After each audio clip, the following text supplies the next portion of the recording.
So Noelle, tell us a little bit about I guess you can even start earlier, start before GCIT, and tell us your dance history, and then what happened after you graduated high school and into college. So I started dance pretty late. I was 7 years old. My mom kind of put me in different sports as I was younger. And it was when I was playing t-ball that I was in the outfield twirling around, not paying attention to the coach, that my mom was like, okay, I think I need to put her in dance classes. So I went to a Southern New Jersey dance studio, and I fell in love. It was like the perfect place for me to get my energy out. My mom was thrilled that I finally found something I wanted to do. So I liked the discipline of it too. And I made so many new friends in that studio. I just felt like it was a second home. So as I got older, I was there I think I was there like 6 days a week. And it was to the point where I had carpool with some of my friends because my mom was tired of taking me every single night. But so it was just something I knew I wanted to continue for the rest of my life. And then I had heard about GCIT. So I had auditioned and got into their performing arts program, which no longer is called Southern, what was it called? Southern New Jersey It was Academy. the Southern New Jersey Academy of Performing Arts. Yeah. So that's not even a thing there anymore. The school has grown so much. So it was there that I actually learned more about the art form, the professional intake of it, and, how I could do this as a career rather than just as a hobby. So that school was a huge eye opener to me, learning about the dance history and all these professional artists. But it was funny when it came time to my senior year, I went the safe route. I kind of got scared because I knew as a dancer, you kind of have a timeline as a performer. You hit a certain mark where you can't do it anymore, or you're not asked to be in a company because of your age or your body type. Especially back then, it was about body types. So I told my mom I wanted to go to college for photography. I have no idea why, but I was just like, I think I'm going to be safe and make sure I have a steady job.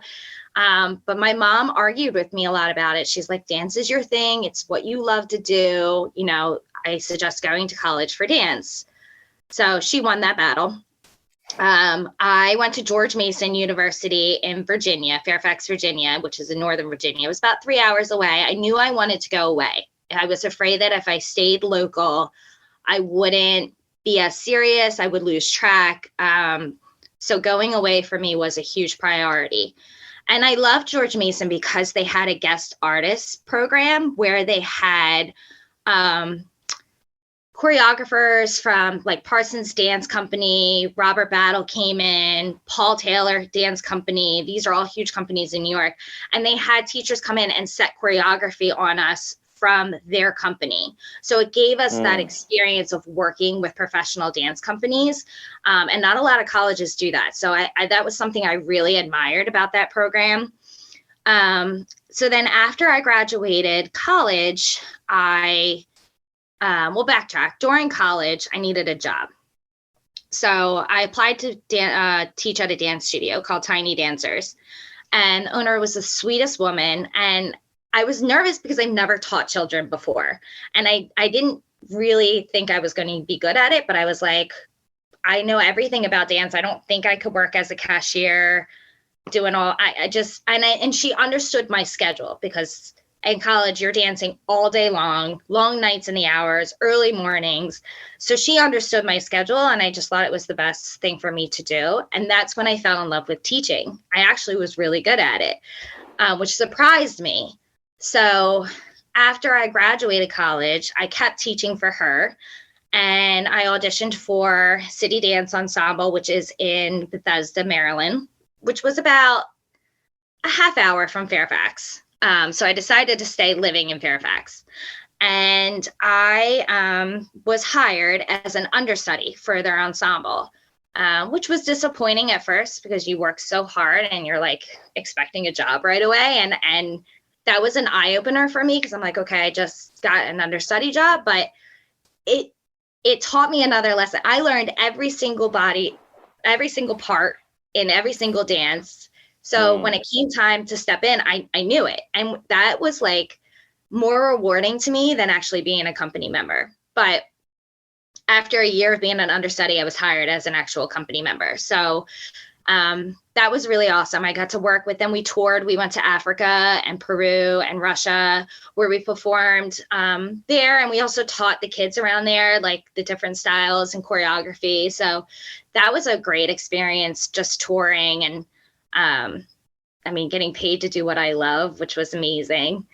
And then the company fell through, which was disappointing. But at that time, I was like, okay, I'm going to move back to Jersey and maybe audition in New York or other areas more closer to home.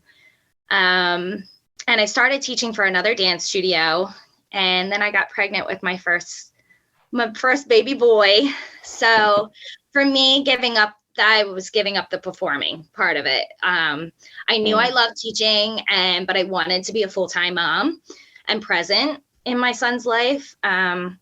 So I just started teaching for another dance studio, and working for somebody else was hard because I had different point of views. There were things that they were doing that I didn't necessarily agree with, and other studios in the area where I couldn't just leave to go to work for another studio. So at that time, I was turning 30 years old, and I had decided it was time for me to open my own studio. And thankfully, a studio about 5 minutes from my house, the lady was retiring. So it kind of fell into my lap, which was kind of nice.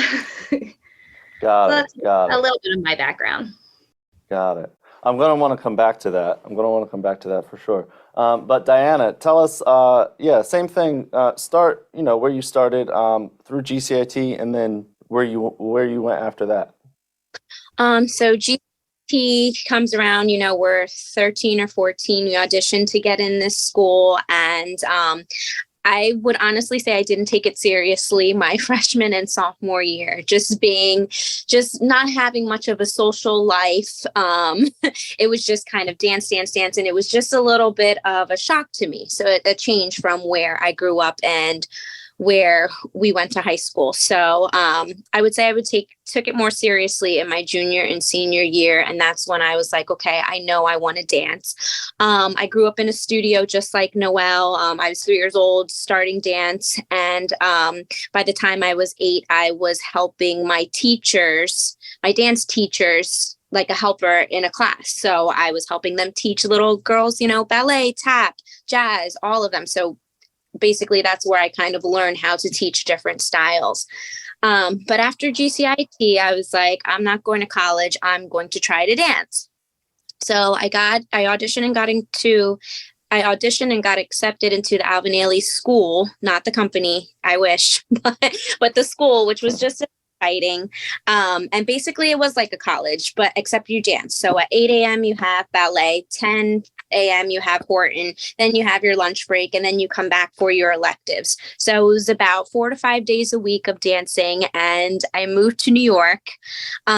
Being 18 in New York, it was very overwhelming. And I felt, there's a million people here, and I just felt like a speck or a number. And, just getting out of high school, it was just a lot.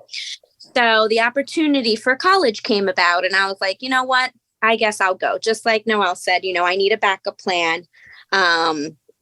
Dance, I can dance at this school that I am applying to. So after my year in New York, in 2006, I applied and went to Central State University in Ohio. And they had a dance team, but their dance team was very different from anything that I've done. So if you are familiar with the movie Drumline, like drumline dancing, so that's what we did. We performed at the football game and basketball games. And what I brought to the team was kind of more technical experience, because traditionally it's women from different backgrounds and different upbringings. And basically it was another culture shock for me. So that was an experience in itself. I didn't know what I wanted to do after college. So I moved back to New York around 22. And I went to grad school where I always knew in the back of my head, I wanted to open a dance studio and that's what I was going to do. So I was like, let me go to grad school for business. And I got my MBA at Metropolitan College of New York. I did it in a year and it was an accelerated program. And I actually didn't dance for that year. I took a break and I was just going to work, going to school, just getting it done. That's where my business plan was created. So after New York for the second time, I moved back home, well, kind of close to home in Lansdowne, Pennsylvania. It's a suburb outside of West Philadelphia, which Jersey and Philly, are close enough. So my parents were in Jersey and I was living with my sister in outside of Philadelphia.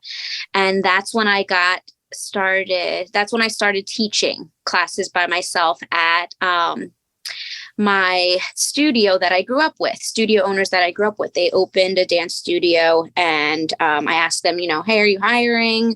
I want to get back into dance. I love teaching or helping at the time. So that's how I started teaching. That was about 2014 when I started getting my classes and teaching combo classes, ballet and tap and hip hop and all that. And that's also when I auditioned for the Philadelphia Soul and got into the whole dance team life, which is also very different than your traditional ballet modern classes that, we did in GCIT. It's very glamorous on the outside, but a lot of hard work that goes with it too. So that was an experience in itself. That was for 3 years I did that.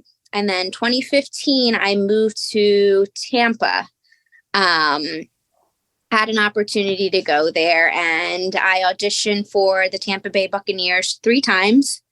Finally made it my 3rd time, which was like a huge accomplishment. I was only on the team for a year because I was turning 30 and I was just like, this is a lot. But during my time in Tampa, I had the opportunity to manage and teach a dance studio for 3 years. So that's when I started, or that's how I started and learned how to manage a business, the admin side.